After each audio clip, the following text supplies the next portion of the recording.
They say love can turn your whole world upside down. Sometimes it lifts you into the clouds, and sometimes it leaves you buried in shadows you never expected.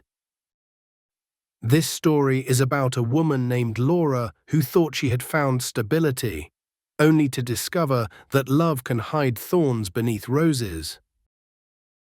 Laura was 41 years old, a devoted mother of 2 energetic kids, and someone who had been through her share of ups and downs. Life had never handed her things easily. She worked at a mid-sized publishing company in a quiet town, balancing her career with motherhood. Her children, Evan, who was 12, and Mia, who had just turned 9, were the brightest stars in her life. Everything she did, every late night at work, every skipped vacation, was for them. But even the strongest mothers have moments of loneliness. After her divorce several years earlier, Laura had promised herself that she would stay focused on her children and career. Yet deep inside, she longed for companionship, for someone who could laugh with her over morning coffee or hold her hand after a long, tiring day. That's when Mark came into her life.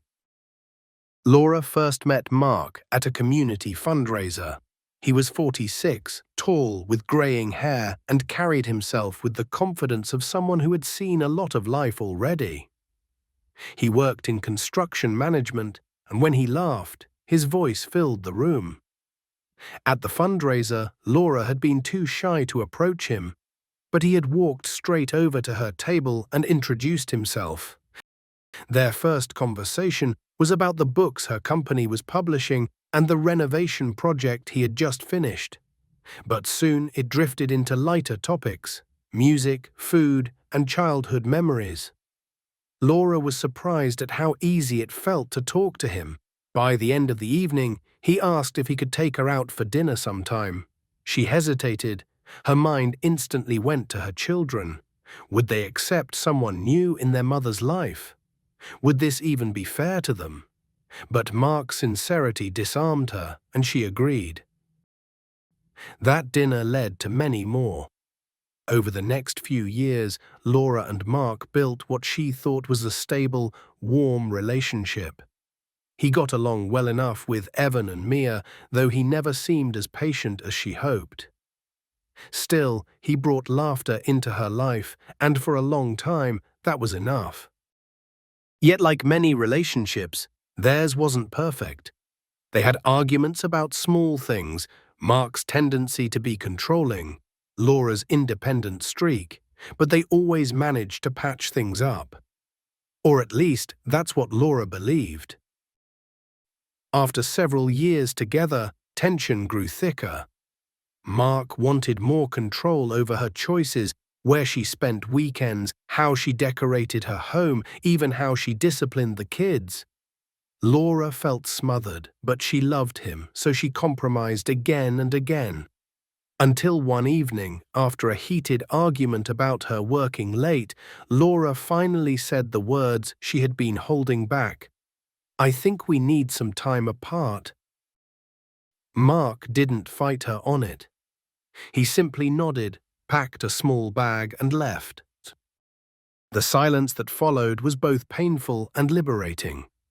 For 6 months, Laura focused entirely on her children and her work. She hadn't realized how heavy the relationship had been on her shoulders until it was gone. During that time, something unexpected entered her life. Something small, furry, and full of love. One afternoon, a co-worker named Daniel approached her at the office. He was moving to another state and couldn't take his pet with him. "It's a young tabby cat," he said, his voice heavy with regret. "I don't want to give her to a shelter. She deserves a family." Laura didn't even hesitate. She and her children had always dreamed of having a pet, but the timing had never been right. Now, with the house quieter than ever, she saw it as the perfect chance. When she brought the cat home, Evan and Mia squealed with excitement. They named her Luna because her grey fur reminded them of the moonlight. From that moment on, Luna became part of the family.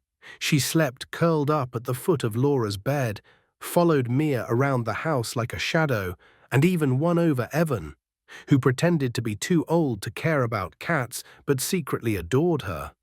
For the first time in years, Laura felt a sense of wholeness. Her evenings were filled with children's laughter and Luna's gentle purring. She had no regrets. 6 months later, Mark called. He said he missed her. He admitted he had been too harsh, too controlling, and wanted a second chance. At first, Laura was hesitant. She remembered the arguments, the tension, the way he sometimes made her feel small. But she also remembered the good times, the way he made her laugh, the comfort of his presence, the way he once looked at her as if she were the only woman in the world. After weeks of calls and apologies, Laura decided to give him another chance. At first, everything seemed better than before. Mark was softer, more attentive, and seemed genuinely happy to be back in her life. He brought flowers for Laura, small gifts for the kids, and even pretended to be amused by Luna darting across the living room. For a while, Laura allowed herself to believe this could work. But shadows don't stay hidden forever. One evening, while Laura was preparing dinner, she noticed Mark staring at Luna with an expression she couldn't quite read. It wasn't indifference, it wasn't amusement. It was something darker, resentment. When she asked him what was wrong, his words stunned her. "I hate that cat." Laura laughed at first, thinking he was joking, but he wasn't smiling. "It's just a cat," she said gently. "Why would you hate her?" Mark's answer left her speechless. "Because I know why you have her. That co-worker of yours, Daniel, he didn't just give you the cat, he gave you an excuse to think about him. And every time I see that animal, it's like he's still here." Laura froze. She couldn't believe what she was hearing. Jealousy of a cat, she tried to explain. "Daniel moved away. I don't even talk to him. This is about the kids, about our family. Luna is part of us now." But Mark wasn't listening. He went on about how he couldn't stand to feed Luna when Laura was out, how every sight of the cat reminded him of another man. For Laura, this was the first crack in the new Mark she thought had changed. She realized the controlling behavior she thought he had left behind was still there, just hidden under apologies and flowers. That night, while Luna curled up beside her children, Laura lay awake, staring at the ceiling. She thought about the months of peace without Mark. She thought about the joy Luna brought into their home, and she thought about the uneasy look in Mark's eyes when he said, "It's either me or the cat." What Laura didn't know yet was that this ultimatum would force her to make a choice, one that would reveal who she truly was and what she valued most. When Laura woke up the next morning, she hoped the tension from the night before would vanish like a bad dream. The sunlight spilled across her bedroom. Luna stretched lazily at the foot of her bed, and the soft sound of Mia humming in the kitchen filled the air. For a brief moment, everything felt normal again. But when she walked into the kitchen, Mark was already there, sitting stiffly at the table with his coffee untouched. His eyes followed Luna as she padded across the floor, tail flicking. "Are we going to talk about this?" he asked, his voice low. Laura froze. She had hoped he'd let it go. She didn't want a fight, not with the kids about to come in for breakfast. "Talk about what?" she replied, trying to keep her tone calm. Mark's jaw tightened. "That cat. I told you how I feel, and you just brushed it off." Laura set her mug down. "Mark, it's a cat, a sweet, harmless cat that makes the kids happy. Why are you making this a bigger issue than it is?" "Because it's not about the cat," he snapped, his voice louder now. "It's about what it represents. I know how men think. That coworker of yours didn't just give you a pet out of kindness. He wanted something else, and you let his gift into your home, into your life. And now, every time I see that animal, it's like he's laughing at me." Laura stared at him, stunned. She couldn't believe the paranoia in his words. "Daniel moved hundreds of miles away. I haven't spoken to him since. You're imagining something that doesn't exist." Mark leaned back in his chair, shaking his head. "I can't believe you don't see it. And honestly, I can't believe you'd rather defend that cat than understand how I feel." The sharpness in his tone made Laura's stomach twist. She wanted to scream at him, to tell him how ridiculous and childish he sounded. But instead, she took a deep breath and said softly, "I'm not getting rid of Luna. Ever. She's part of our family now. If that makes you uncomfortable, maybe you need to think about why." The silence that followed was suffocating. Cracks in the illusion. From that day on, things between Laura and Mark began to unravel. He stopped pretending around the children. If Luna jumped into his lap, he'd push her away roughly. If she scratched at the door, he'd mutter under his breath about that stupid animal. The kids noticed too. One evening, Evan asked, "Mom, why does Mark hate Luna so much? She didn't do anything." Laura didn't know how to answer. How could she explain to her 12-year-old that a grown man was jealous of a cat? She forced a smile and said, "Sometimes people just don't like animals, sweetheart. Don't worry, Luna's not going anywhere." But deep inside, she worried, not about Luna, she would never abandon her, but about Mark's growing hostility. It wasn't just the cat anymore. Slowly, the old patterns returned. He began criticizing Laura's choices again. If she worked late, he accused her of caring more about her job than him. If she spent extra time with her kids, he sulked, claiming she was shutting him out. The warmth and attentiveness he had shown when they first reunited began to fade, replaced by suspicion and quiet resentment. One night after the kids had gone to bed, Laura tried to confront him. "Mark, this has to stop. I can't keep walking on eggshells because of your insecurities. Luna isn't the problem. You are." He glared at her. "So that's it. You're choosing the cat over me." The words hung in the air like a dagger. Laura's chest tightened. "No, I'm choosing my peace. I'm choosing my children's happiness. I'm choosing not to sacrifice something innocent just to soothe your jealousy." Mark stood up, his face flushed with anger. "You'll regret this. No man wants to come second to a damn animal." The next day, Laura did something she had never done before.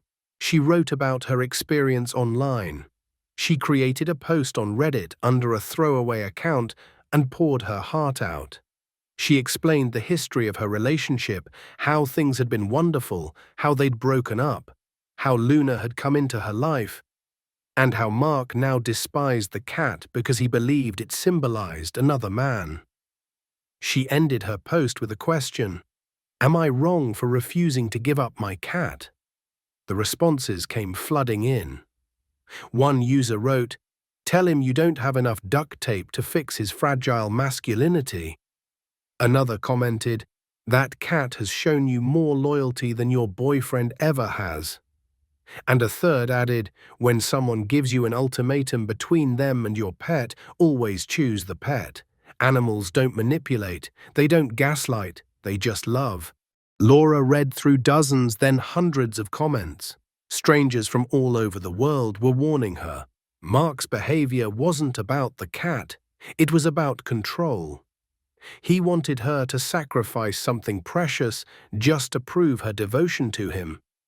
As she scrolled, a strange mix of relief and sadness washed over her. Relief, because deep down she knew they were right. Sadness, because it meant admitting the relationship she had invested so many years in was more toxic than she wanted to believe. A week later, the situation came to a head. Laura was preparing to leave for a short work trip, just an overnight conference in another city. She asked Mark if he could feed Luna while she was gone. He laughed bitterly. "Feed her?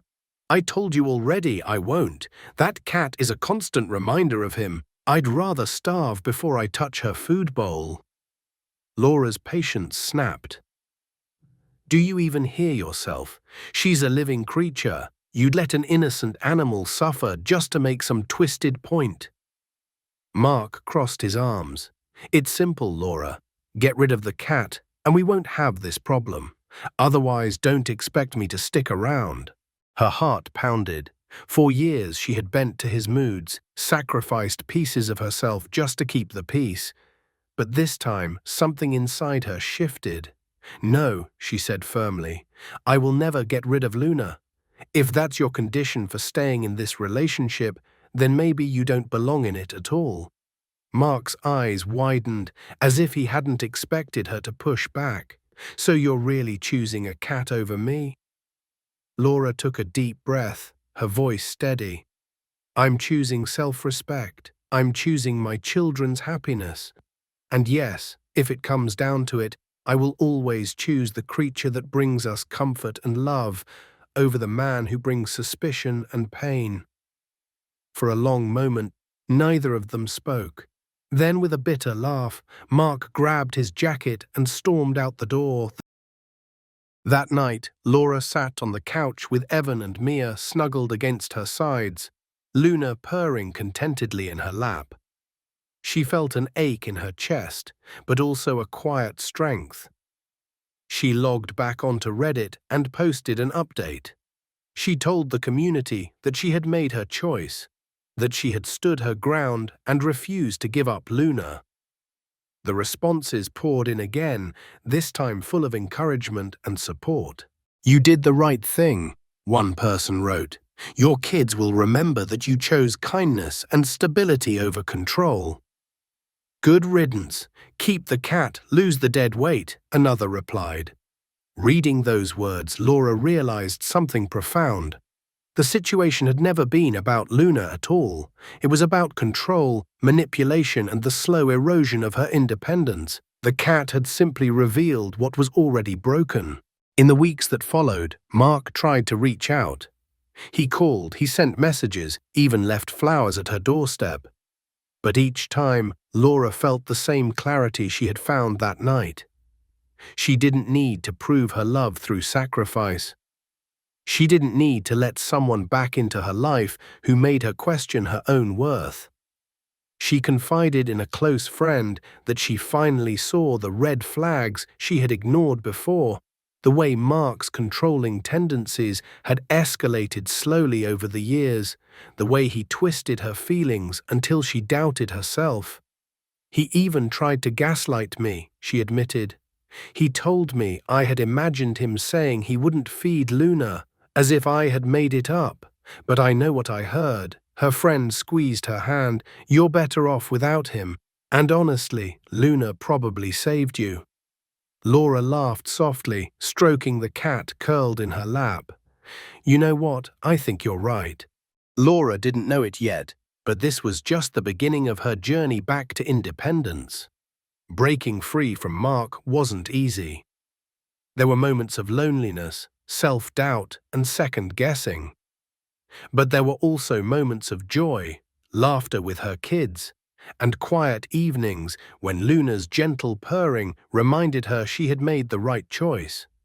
And as she rebuilt her life, Laura discovered something more powerful than love: the strength to never settle for less than she and her children deserved.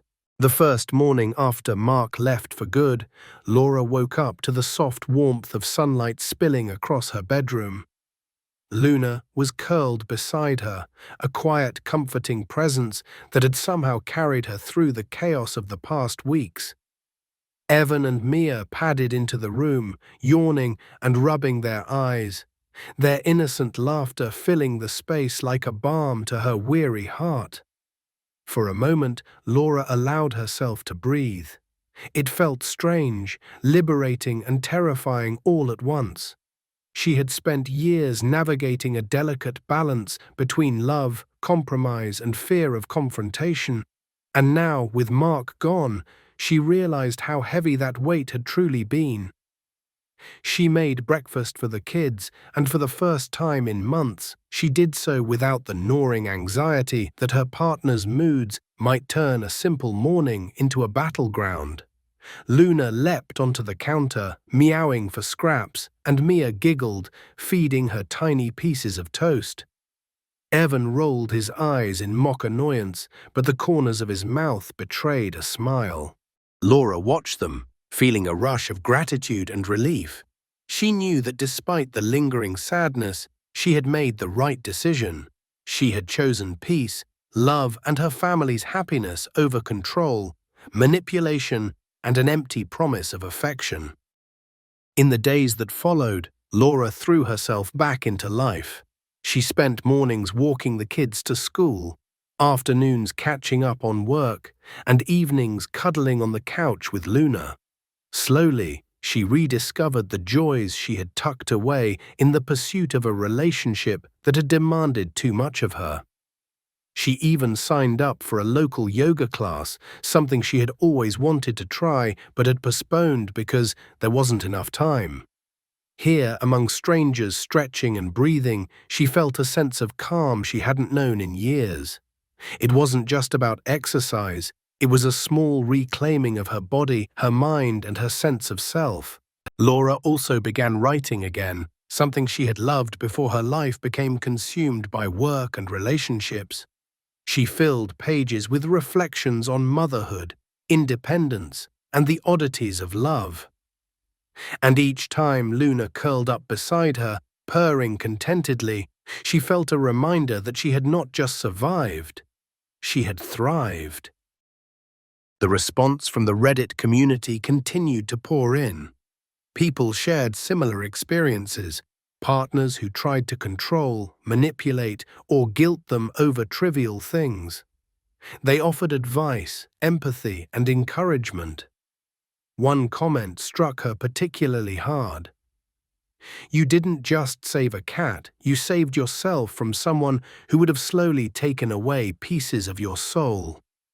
Laura smiled, tears prickling at the corners of her eyes. She realized how right they were. Luna had been the catalyst, the symbol that helped her see what she had been ignoring. That control disguised as love was still control, and that compromise should never come at the cost of one's dignity. Even Evan and Mia noticed the difference. Without Mark's tension in the house, the children were calmer, happier, and more confident. They had not only their mother's full attention, but also a home filled with warmth and safety. Luna, ever the silent guardian, seemed to understand the shift, curling in their laps and following them with gentle affection. Over time, Laura came to understand a profound truth about relationships. Love should not feel like a cage. Love should not demand sacrifice of your most cherished things, whether it's a cat, a hobby, or your sense of self. True love is supportive, nurturing, and allows growth, not one-sided compromise that erodes who you are.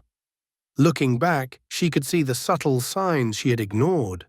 Mark's controlling tendencies, his need to manipulate emotions, the way he framed loyalty and love in terms of sacrifice rather than partnership. But now she saw them clearly and without regret. She had not failed. She had learned. Evenings in the Thompson household were filled with laughter once again. Mia taught Luna tricks with tiny treats, Evan recounted school stories, and Laura cooked meals while the soft hum of Luna's purring provided the soundtrack. Life was not perfect. There were still bills to pay, deadlines to meet, and the occasional challenge that came with single parenthood. But for the first time in a long time, Laura felt a profound sense of contentment. She realized that happiness didn't come from bending to someone else's expectations or sacrificing pieces of herself. It came from building a life that reflected her values, her love, and her priorities. Luna, with her gentle gaze and playful antics, remained a daily reminder that loyalty and love are not always complicated. Sometimes the simplest beings teach the most powerful lessons. Months passed, and Laura grew stronger and more self-assured. She continued dating casually, but with a new perspective. Never again would she allow someone else to make her feel guilty for protecting her home, her family, or her heart.